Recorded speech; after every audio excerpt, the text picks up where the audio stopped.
el Eso. último Ateneo, así que no, esto no admite presentaciones, ya la doctora es un poco conocida, y queremos agradecer el auspicio del Laboratorio Bernabó para este último Ateneo, así que bueno, hoy se juega la final.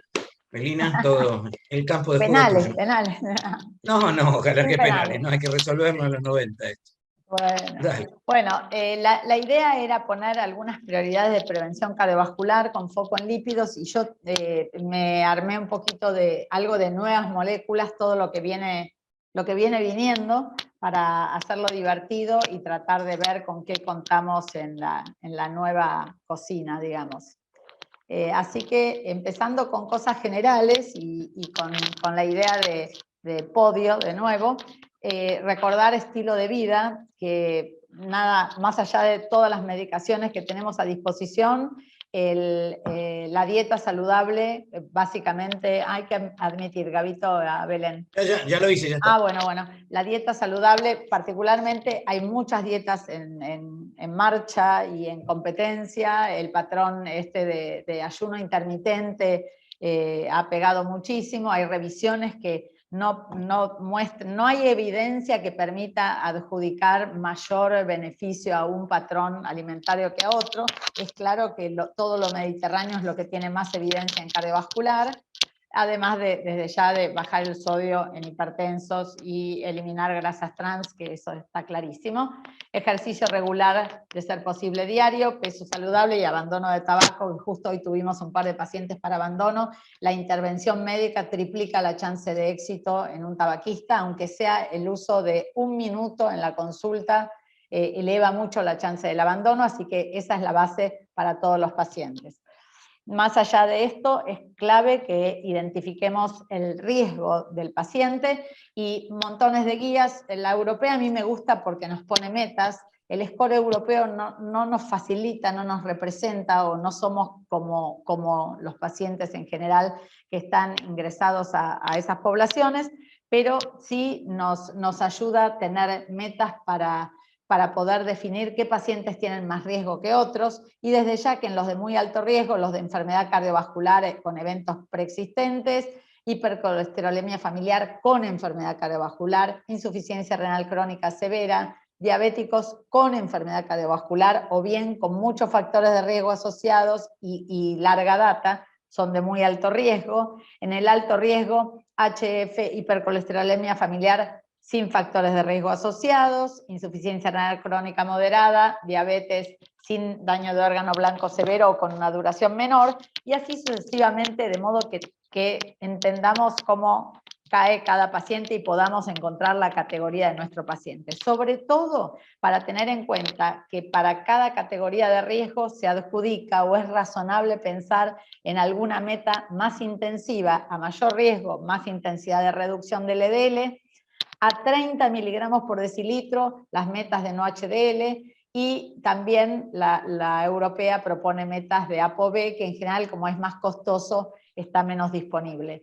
Pero entender que más riesgo es una meta más exigente, y que además las categorías de alto y muy alto riesgo requieren mayor de 50% de riesgo del basal, del LDL basal. ¿Qué quiere decir? Que a veces partimos muy alto, como en la hipercolesterolemia familiar o en cifras de LDL muy altas, y por ahí no podemos lograr menos de 70 o menos de 100, porque partimos de 270 de LDL o de 210, etcétera. Acordarnos que la reducción potente en porcentual es muy importante, pero que en las categorías de más riesgo tengo que tener las dos cosas: la meta más la reducción mayor del 50%. Así que relacionar riesgo con meta es muy, muy importante. Después, tener claro que cuanto mayor entonces es el riesgo del paciente, esto que decíamos, menor el LDL buscado, y en pacientes de prevención secundaria, que son los que más tenemos, o de muy alto riesgo, o de diabéticos con prevención secundaria, LDL objetivo bien bajo, menor de 55 si es posible. En general, el approach tiende a ser estatina de alta intensidad. Si el objetivo se alcanzó, lo dejamos así. Si el objetivo no se alcanzó, asociamos fácilmente, rápidamente ezetimibe. Si se alcanzó, lo dejamos así, y si no se alcanzó, pensamos en otras posibilidades. Disponibilidad actual acá en Argentina es PCSK9 y no, inhibidores, y no contamos con otra cosa. Y recordar que la estatina de alta intensidad reduce un promedio del 50% el LDL, para entonces pensar de dónde parto y cuál es la meta, a ver si me va a alcanzar con la alta intensidad. Acuérdense que la respuesta a estatinas es muy variable, o sea que hay pacientes hiperrespondedores, hiporrespondedores, y que la mayoría cae en una curva de Gauss como normorespondedores, y que esos son los porcentajes promedios, 50%. Si le asociamos ezetimibe, la presencia de las dos se asocia a 65% de reducción, y si hiciéramos la... ¿Sí? Tengo que ir a buscar mi celular, que yo no tengo nada. No, El mute. Sí, el mío. Y si hacemos la triple terapia... 4.500 de nuevo. Tengo que comprarme un cargador también. La triple terapia se asocia a 85% de reducción promedio del LDL. Si en vez del grupo de muy alto riesgo estamos frente a alto riesgo, quiero decir, un diabético que no es de prevención secundaria, una insuficiencia renal crónica moderada, unas cifras altas, todo cabe parecido, pero las metas son menos severas y con menos de 70 estaríamos bien. El otro concepto es algo que ya trabajamos, que lo traigo por la importancia del mensaje: bajar antes es mejor, y acordémonos que siempre la intensidad de un factor depende, la intensidad del daño del factor, en este caso el colesterol, depende de la intensidad del factor y del tiempo de exposición al factor. Entonces, si acá graficamos el LDL acumulado en función de la edad abajo en las X, y el LDL acumulado a la izquierda, si tenemos nosotros el concepto de pack years, como decimos, lo de cuánto fumó y durante cuántos años, con el LDL pasa algo parecido, habría un umbral de exposición al LDL acumulado, de manera tal que la acumulación de años de LDL muy alto lo expone a alcanzar el umbral más rápido. Por abajo del umbral hay una progresión de todo el proceso de aterosclerosis, y por arriba del umbral se empina mucho el riesgo de eventos coronarios agudos. En la derecha, el riesgo acumulado del infarto. Entonces vemos un ejemplo. Este paciente, por ejemplo, tiene un LDL relativamente promedio, y desde que nació, y cruza el umbral del LDL aproximadamente a los 40 años. A partir de allí se empina su riesgo de tener un evento coronario agudo. Entonces, ¿cómo opera la estatina en este paciente? Viene a vernos y tiene 50 años, como dice acá, como puse en el ejemplo. Entonces le damos estatinas y torcemos la curva del señor. Entonces, esto sombreado en verde es el beneficio clínico de haber bajado al señor el colesterol con estatinas desde sus 50. Pero si el paciente venía por su cuenta, tenía un LDL propio mucho más bajo, hay un beneficio adicional. El paciente cruza el umbral a edad mucho más avanzada, y se adiciona un beneficio por tener el LDL bajo más temprano. De hecho, no sé si yo lo comenté acá, pero hay una mutación, hay un 1 a 2% de los bebés que nacen con una mutación del PCSK9, y tienen 28% menos de LDL al nacer. Esto quiere decir que no es tanto menos, pero lo tienen desde el día 0. Esos bebés prácticamente tienen un escudo genético para enfermar, no pueden tener cosas vasculares. Son personas que en el futuro en general podrían fumar, comer, lo que sea, tienen un escudo genético por el doble tema de tener poco, pero tener poco desde hace mucho, desde tiempo cero. Entonces, esto se intenta emular con reducir el riesgo, reducir el LDL precozmente, no solo reducirlo mucho, reducirlo antes. Así, entonces, en estos 3 ejemplos, a los 70 años, que marcaría esta línea vertical, el paciente que nunca le dimos estatinas tuvo ese 12% de riesgo de infarto. El paciente que recibió estatinas redujo su riesgo a la mitad por reducir estatinas a sus 50 años, y el paciente que tenía LDL temprano tiene prácticamente no riesgo o 1% de riesgo a sus 70 años de tener un evento coronario agudo.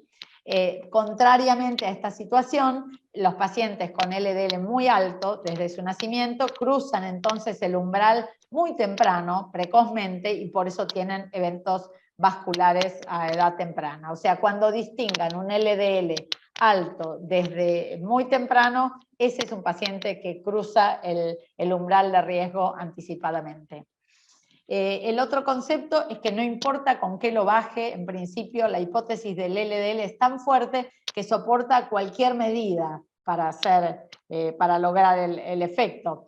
Y entonces el estudio IMPROVE-IT con ezetimibe probó reducción de riesgo, el estudio Fourier con evolocumab también, y el estudio Odyssey Outcomes con alirocumab también. Use lo que use para bajar el colesterol LDL, la curva, la reducción de riesgo se alinea más por el LDL que por la sustancia o por la molécula que use para reducirlo, aunque cada molécula necesite la prueba, ¿no? La prueba de evidencia. Pareciera ser que el LDL reducido con lo que sea se asocia a una reducción paralela o relativa de riesgo estable. El otro tema que siempre quiero puntualizar es porque lo tenemos mucho en el consultorio y es el tema de la intolerancia a las estatinas. Este es un estudio que se publicó hace un par de años en New England Journal, es un estudio pequeño pero que se hizo solo en intolerantes a estatinas, es el estudio Samson, se le daba estatina, placebo o botellas vacías, se mezclaban las botellas, nadie sabía, salvo que eran vacías, nadie le pegaba a la estatina o placebo, nadie podía saberlo, era ciego doble para pacientes y médicos. Las estatinas están en rojo y placebo está en verde, y no hubo forma de distinguir a los que no tenían síntomas. Eran tantos pacientes con estatinas como con placebo, y los muy sintomáticos eran también pacientes con estatinas como con placebo, y se adjudicó un efecto nocivo prácticamente en la totalidad de los pacientes. 91% de los pacientes no le pegaron a qué tomaban. La única cosa que acertaban es que cuando le tocaba la botella vacía, ellos no tenían síntomas. Lo demás no le pegaban a si era estatina o placebo, eran todas pastillas blancas, y el que lo presenta, que es un tipo muy simpático, dijo, evidentemente los pacientes tienen síntomas musculares con las pastillas blancas más que con las estatinas, diciendo entonces, reforzando la idea de que tenemos que pelear el tema de la intolerancia, porque si partimos de un 100% de riesgo cardiovascular en un paciente y las estatinas lo reducen, y le ponemos antes las estatinas y las iniciamos potentes antes y le agregamos ezetimibe, etcétera, y reducimos el riesgo, en el caso del paciente que cree que no puede recibirla, ese paciente intolerante pasa a ser un paciente con idéntico riesgo al basal o al inicial. Finalmente, entonces, el concepto del manejo del riesgo residual, y luego paso a mostrarles qué nuevas moléculas vienen para bajar el colesterol y bajar los lípidos. El manejo del riesgo residual podría estar vinculado a tratar de entender por dónde pasa el riesgo residual de cada paciente, de manera tal que habrá pacientes que tienen riesgo residual asociado a que le quedó el LDL alto, otros que tienen riesgo residual inflamatorio, riesgo residual asociado al incremento de riesgo trombótico, a los triglicéridos, a la lipoproteína A pequeña o a la diabetes, y para cada uno de estos pacientes hay prácticamente en todos los casos estudios que muestran que cuando el riesgo residual está asociado a determinada cosa, ir por más, reducir más, puede ser valioso en ese paciente. Por ejemplo, cuando el paciente se queda con LDL alto, estudios que fueron más intensivos, como IMPROVE-IT, Fourier o Odyssey, mostraron que más bajo es mejor.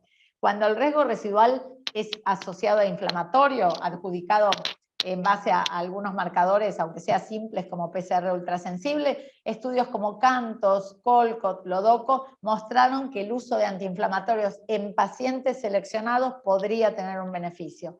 En pacientes muy especiales con riesgo trombótico particularmente aumentado, estudios como COMPASS mostraron también que la adición de alguna molécula, en este caso rivaroxaban en baja dosis, se asocia a beneficio adicional. En pacientes con triglicéridos elevados, pacientes de nuevo, muy seleccionados, prevención secundaria, diabéticos con triglicéridos altos, el icosapentil en alta dosis mostró en el estudio REDUCE-IT asociarse a beneficio, y en pacientes diabéticos, aunque estuvieran bien tratados, en la asociación de glifosinas y la asociación de GLP-1 agonistas mostró un beneficio adicional, más allá del control glucémico. Queda acá pendiente un grupito, que es los pacientes con lipoproteína pequeña a aumentado, que está en curso y todavía no tenemos datos. Pero el concepto de buscar en nuestro paciente las cosas generales y ver si alguna cosa se escapa y podemos hacer un beneficio adicional con alguna estrategia en particular. Puse como bonus, en realidad, todo un montón de info que les traigo para nuevos tratamientos de las dislipidemias, y para entender primero qué tenemos hoy, desde ya, estatinas que son viejas conocidas, sepan que bajar digamos, 39 miligramos por decilitro de LDL se asocia a 22% de riesgo. O sea, esto que les decía, reduzco el LDL independientemente de con qué, se asocia 39 miligramos a 22% de riesgo de eventos. Bajar el LDL con ezetimibe, particularmente en pacientes de más riesgo, particularmente en pacientes diabéticos, se asocia a reducción de riesgo. La inhibición, el uso de inhibidores de PCSK9, aún en pacientes con cifras de LDL muy bajas, se asoció con una reducción de riesgo adicional, y finalmente tal vez con una mayor no duda, pero con mayor selección del segmento, el estudio REDUCE-IT mostró que el icosapentil, básicamente Vascepa, muy purificado, es no tiene que ser mezclado ni nada, es esa molécula, alta dosis, 4 gramos, en pacientes de prevención secundaria, como les decía, triglicéridos altos y muchos de ellos diabéticos, mostró beneficio adicional. Esta es la evidencia segura y actual. ¿Qué tenemos más allá de esta evidencia en el caldero? ¿Qué está preparando la bruja, digamos, en el caldero, en la cocina? ¿Cuáles son las moléculas en curso? Ácido bempedoico, inclisiran, evinacumab, volanesorsen, bupanorsen, pelacarsen y olipasirán. Igual hay que saberse todos esos nombres para saber estas moléculas, pero bueno, es lo que viene, le van a poner nombres seguros, simpáticos y marketineros, pero bueno, son las moléculas en curso. ¿Cuáles son los mecanismos de acción de estas moléculas que están viniendo? Desde ya que un mecanismo que conocemos mucho es la inhibición de las enzimas que actúan en la síntesis hepática de colesterol. Básicamente, las estatinas inhiben la acetil-CoA reductasa, y el ácido bempedoico van a ver ahora que inhibe un sitio aguas arriba, antes del sitio metabólico de la acetil-CoA reductasa, que ahora les muestro, pero inhibe la síntesis del colesterol. El segundo mecanismo es también conocido, es la inhibición del receptor Niemann-Pick C1-like intestinal, que es el receptor involucrado en la absorción del colesterol, y acá es un inhibidor no competitivo, el ezetimibe. Inhibe en forma no competitiva el receptor, a diferencia de los fitoesteroles que hacen una inhibición competitiva, compiten con el colesterol para entrar en la absorción. El ezetimibe es no competitivo. Después, anticuerpos monoclonales que son capaces de bloquear una proteína, y un ejemplo de esto desde ya es el inhibidor de PCSK9, y hay ahora un anticuerpo monoclonal nuevo que es evinacumab. Y después hay dos mecanismos nuevos que usan muchas de las moléculas nuevas, que son los oligonucleótidos antisentido y los microRN de interferencia. Estos dos son como las vedettes de lo que está viniendo, los antisentidos y los microRN. Ambos, a la izquierda el oligonucleótido antisentido y el microRN de interferencia a la derecha, ambos lo que hacen es generar un clivaje en el ARN que finalmente hace que se forme menos proteína.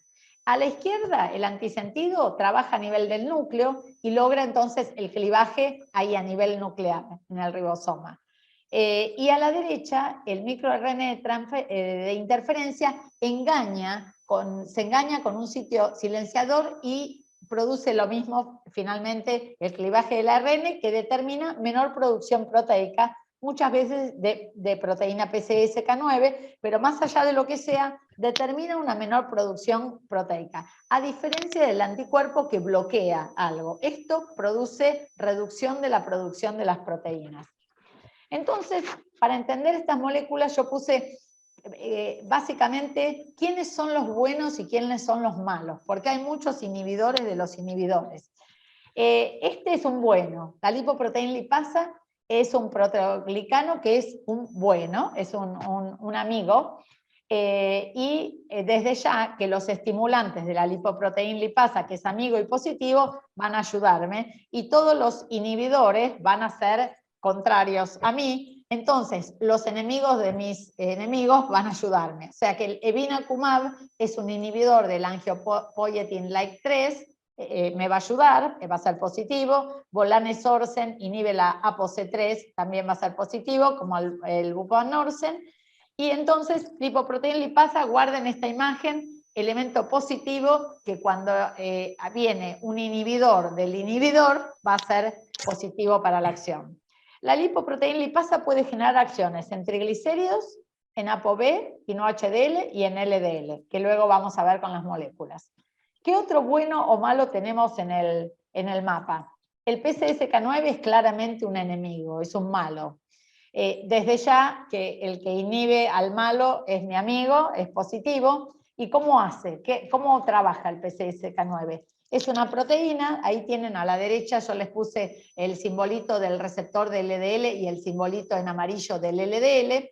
Entonces, básicamente lo que ocurre siempre en el mecanismo habitual es que el receptor del LDL está en la superficie del hepatocito, capta moléculas de LDL, se introyecta, ahí se encarga de fagocitar todo esto y recicla o recircula el receptor.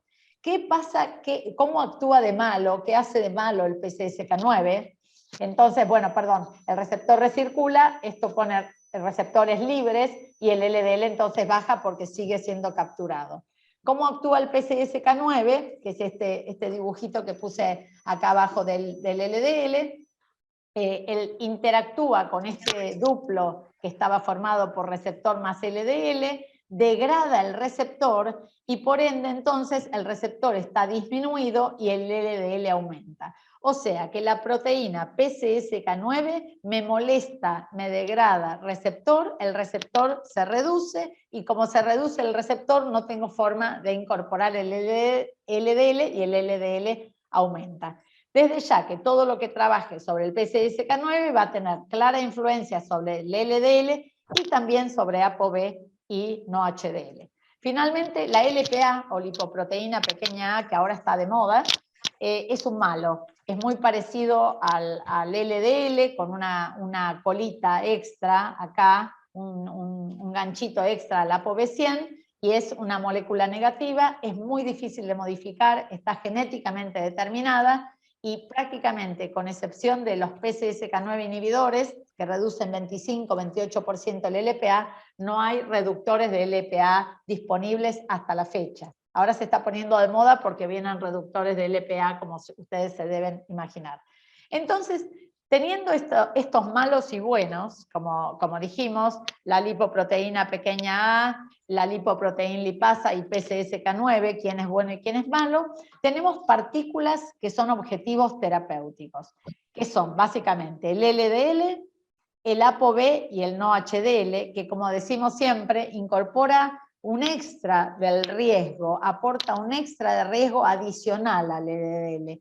Si ambos están concordantes, tengo que creer en ambos. Si ambos son discordantes, tengo que creer en el no HDL y en el ApoB, porque toma el riesgo del LDL, pero hay un extra. Por eso lo de los 30 miligramos que decimos siempre, el no HDL tiene que estar a no más de 30 miligramos por decilitro del LDL. Entonces, segunda partícula objetivo esta, la tercera partícula objetivo los triglicéridos y la que está de moda ahora, la lipoproteína pequeña a.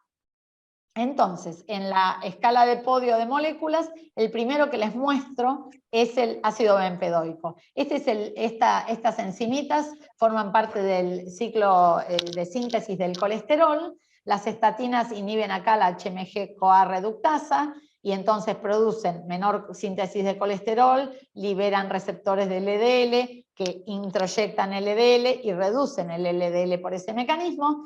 ¿Dónde actúa el bempedoico? Actúa antes, actúa primero, aguas arriba, como les decía, y tiene una promolécula, tiene un previo que frente a la acetil-CoA sintetasa 1 se convierte en bempedoico activo, que a su vez es inhibidor del ATP citratoliasa. O sea, la estatina inhibe el HMG-CoA reductasa y antes de llegar a ese punto, el bempedoico inhibiría la ATP citratoliasa. Como cosa interesante, y esto es el punto importante del bempedoico más que a quien inhibe, es que esta enzima que transforma esta promolécula en molécula activa no está en los músculos. O sea, esta enzima no está en músculos, entonces no hay posibilidad de que el paciente tenga mialgias con ácido bempedoico. Eso es lo más interesante del bempedoico, les diría para transmitirles.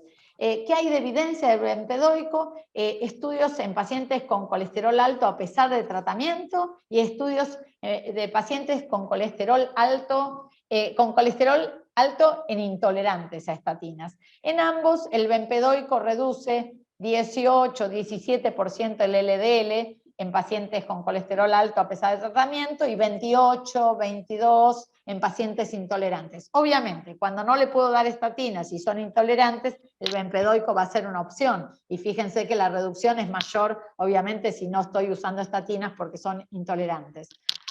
¿El bempedoico viene solo o viene combinado con ezetimibe? Así se armó.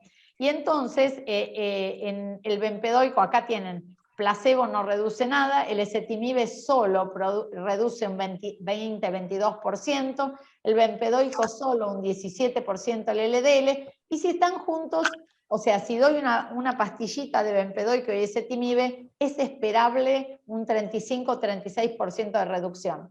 Vieron que les dije que las estatinas reducen el colesterol con mucha variabilidad genética, el ezetimibe es muy estable. El bempedoico es algo intermedio, pero tengo una reducción esperable de 35-32% cuando uso ambos del LDL, y en no HDL 31-32% en reducción del no HDL y ApoB 25%.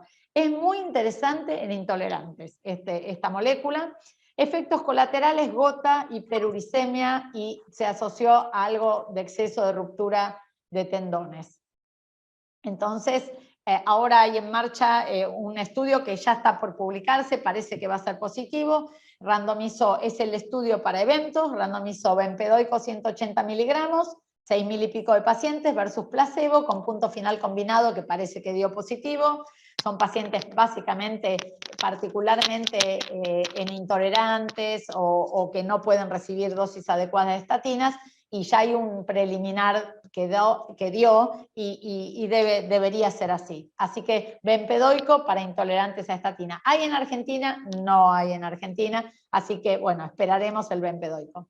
Entonces, como resumen, prodroga que pasa a droga activa, la enzima conversora del pro a la activa no está en el músculo, inhibe la síntesis de colesterol bloqueando la citratoliasa, efectos colaterales muy leves que mencioné, reduce solo 23% y con ezetimibe 35%, y el Clear Outcomes evalúa impacto en eventos duros y pareciera positivo, recordarlo para intolerantes a estatinas, básicamente apuntando al LDL. En el siguiente puesto, quienes trabajan sobre la molécula de moda, sobre la lipoproteína pequeña a, como les dije, genéticamente muy determinada, muy estable, la dosan una vez, la repiten, si es igual, listo, ya está confirmado, y el hiper-LPA se puede valorar, la lipoproteína pequeña a se mide en miligramos por decilitro o en nanomoles por litro. La primera era la forma más habitual y las referencias son hasta 25 miligramos por decilitro, y en nanomoles por litro es hasta 70, ahora suele venir todo en nanomoles por litro, así que siempre miren la unidad, pero la que se está usando más es nanomoles, o sea que hasta 70 sería dentro de lo normal, y los hiper-LPA tienen 3 veces, 5 veces, 10 veces. Yo tengo pacientes que tienen, no sé, infinita LPA. Para los pacientes hiper, es quien debería estar esta molécula desde ya en prevención secundaria. 2 moléculas, pelacarsen, oligonucleótido antisentido, y olipasiran, un microRNA de interferencia. Hay un estudio en marcha con pelacarsen que ya cerró la inclusión para determinar si bajar el LPA se traduce en reducción de riesgo. No sabemos eso. Sabemos que la LPA alta se asocia a riesgo. No sabemos si bajarla se asocia a reducción de riesgo, y esta historia ya existió. Debería ser que sí, pero tenemos que esperar, porque la historia de la homocisteína, que se asociaba a riesgo y tantas otras cosas, y bajarla no se traduce en reducción de riesgo, ya la conocemos, así que esperamos los datos de pelacarsen. El estudio se llama Horizon y ya está en seguimiento, ya cerró la inclusión. Entonces, recordar que estas 2 moléculas actúan sobre el lipoproteína pequeña a, que se asocia a incremento de riesgo. No está establecido si bajarla reduce el riesgo cardiovascular. Pocos agentes la modifican. Acá les recuerdo que los inhibidores de PCSK9 reducen 25%. Estas 2 moléculas reducen 80 o 90% el LPA, así que son una gran cosa para esos hiper LPA, sobre todo en riesgos altos, o sea, prevención secundaria con hiper LPA. Estudio Horizon con pelacarsen, que nos va a dar más info en los próximos años, útil entonces en prevención secundaria con hiper LPA, particularmente si están fuera de meta de LDL. Recordar que cuando el LPA es alto, nuestro foco de acción, hoy por hoy que no hay estas moléculas, es el LDL. O sea, buscamos un LDL bien en meta, cuanto más sabemos de la hiper LPA.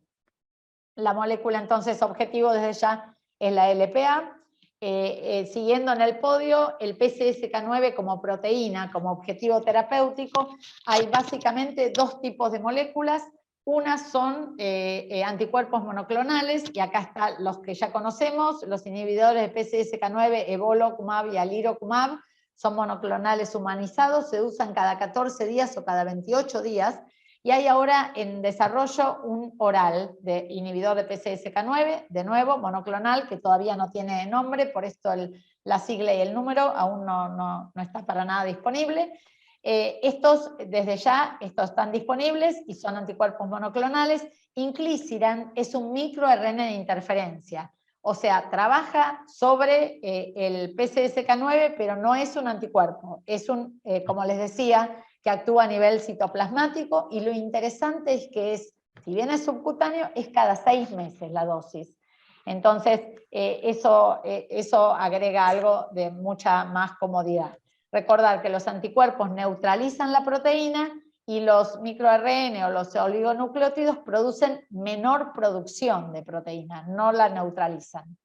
Y el mecanismo del inclisiran como microRNA, el inclisiran tiene un receptor específico en la superficie celular, se asocia a un complejo silenciador, que es antisentido, se une a esto un ARN del PCSK9, gracias a esa unión se produce la degradación o clivaje del ARN del PCSK9, baja la producción de la proteína, se degrada menos el receptor, hay más receptor de LDL y por ende mayor captación de LDL y menor LDL final. O sea, inclisiran apunta a reducción del LDL a través de microRNA interferencia. Recordar entonces este mecanismo que actúa en el hepatocito, inhibe la producción, efectos colaterales nimios en el sitio de inyección nada más, reduce fuertemente 50-60% el LDL, y hay un estudio que está en marcha, que todavía no está el resultado, es el estudio Orion 4, hay varios estudios Orion para evaluar impacto en eventos, que seguro va a dar positivo, tiene vida media larga y eso permite dosis subcutáneas muy distanciadas, subcutáneo cada 6 meses, desde ya todas estas cosas subcutáneas son para pacientes de más riesgo, moléculas más caras, con más difícil accesibilidad. Ya llegando a las moléculas finales, la lipoproteína lipasa, que era un bueno, recordar que entonces los inhibidores del inhibidor me ayudan, volanesorsen y bupanorsen, son 2 inhibidores del ApoC3 y lo que actúan es, sobre todo en triglicéridos, producen una reducción de alrededor del 50% de triglicéridos. No hay estudios con eventos con estas moléculas. Y finalmente, un inhibidor de la angiopoietin-like 3, que es el evinacumab, es endovenoso, es un anticuerpo monoclonal y permite reducción de todo. Reduce todo lo que hay que reducir, la pena es que por ahora es endovenoso, reduce LDL, triglicéridos, ApoB y no HDL. Lo interesante es que trabaja también, y esto es el punto más importante, en hipercolesterolemia familiar homocigota que no tienen receptor de LDL. El evinacumab trabaja igual porque trabaja inhibiendo a la angiopoietin, entonces no necesita trabajar con receptor activo.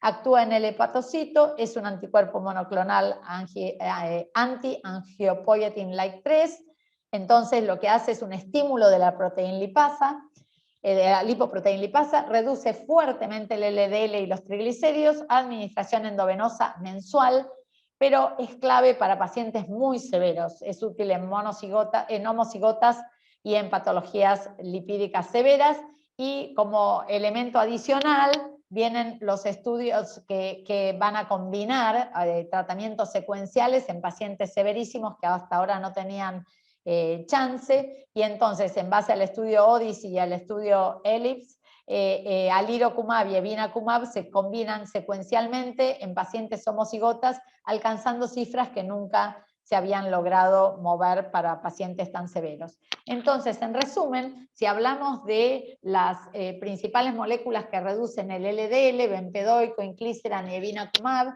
acá tenemos las partículas objetivo y las reducciones, los mecanismos de acción y las vías utilizadas, y para tener presente, bempedoico reduce cuando está solo 24%, con ezetimibe 36%, y recordar que la triple combinación que ya tenemos disponible para pacientes muy severos en prevención secundaria reduce 85%. Y a esto se pueden sumar otras moléculas. Agregado a lo que teníamos entonces del LDL, que son estas tres, bempedoico, inclisiran y evinacumab, volanesorsen y bupanorsen sobre triglicéridos, y pelacarsen y olipasiran sobre lipoproteína pequeña a.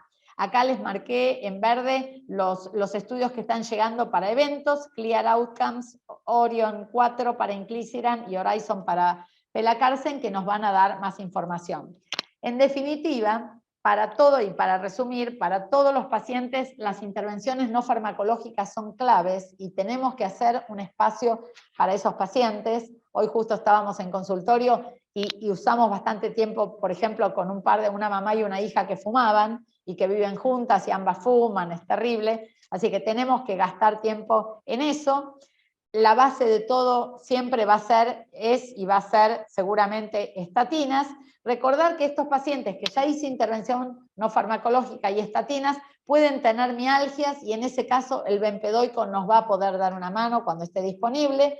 Pueden tener LDL alto persistente, entonces ezetimibe, inhibidores de PCSK9, inclisiran y evinacumab en pacientes muy severos van a estar para el LDL, para LPA, pelacarsen y olipasiran, y para los triglicéridos altos, el icosapentil en alta dosis, bupanorsen, volanesorsen y evinacumab, que baja, al igual que el LDL, baja muy fuertemente los triglicéridos. Y finalmente, obvio, para pacientes severísimos en donde no hay forma, donde no hay respuestas, no hay moléculas, la aféresis sigue siendo una opción. Básicamente entonces a todo esto que tenemos y que nos permite tener pacientes en meta muy escasos, se van a agregar todas estas moléculas caras, raras, difíciles, que están en el caldero y que van a tender a ponerse más disponibles. Tal vez les diría que inclisiran viene como la que yo siento que es más polenta y que va a estar disponible y que es cada 6 meses, o sea que va a ser más posible de todas estas, es lo que me da la sensación. Como principales entonces mensajes, reducir el LDL cuanto antes y cuanto más bajo, mejor. No importa cómo lo bajemos, hay que reducirlo. la falta de hábitos saludables y la intolerancia a estatinas son barreras claras para la reducción de riesgo. El manejo residual individual nos da una oportunidad de adicionar reducción de riesgo en el paciente individual, entendiendo cada paciente en forma diferencial, y finalmente nuevas moléculas están llegando para sumarse a la reducción de riesgo, desde ya que estará en nosotros, en nuestro saber y entender, en nuestro arte a la hora de estar con el paciente, todo lo que podamos decidir de qué darle, qué no darle, y tratar de apoyarlo en todo lo posible no farmacológico. Bueno, muchas gracias por la escucha. Bueno, como de costumbre, goleaste en la final, así que muy, muy bueno, muy bueno el Ateneo. Muchas moléculas y muchas cosas que en el futuro pueden ayudar a que los pacientes estén mejor controlados, ¿no? Sí. Bueno, ¿alguna pregunta, algún comentario? Obviamente, estamos hablando por ahí de ciencia ficción, quiero decir, de tratamientos secuenciales, de todo, mucha cosa subcutánea.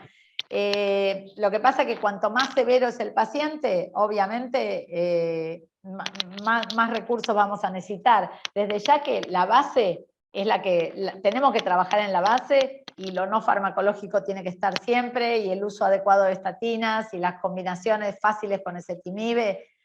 Tenemos que tener todo lo que tenemos, usarlo. Por ahí, justo antes de que empezara el Ateneo, Gaby me contaba lo que uno ve en el consultorio, los 5 miligramos de algo, días alternos, qué sé yo. Sí, no, y 5 miligramos de algo con pacientes con placas. O sea, Sí. con tipos que ya tienen aterosclerosis subclínica y le dan 5 miligramos de lunes a viernes y descanse sábado y domingo. No sé, parece que la placa descansa los sábados y domingos.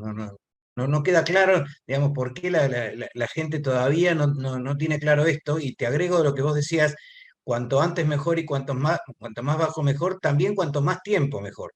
Porque eso sí está demostrado que cuanto más tiempo de LDL bajo en un paciente, sobre todo en prevención secundaria, ni hablar que esos pacientes se benefician y que no se deben suspender las estatinas.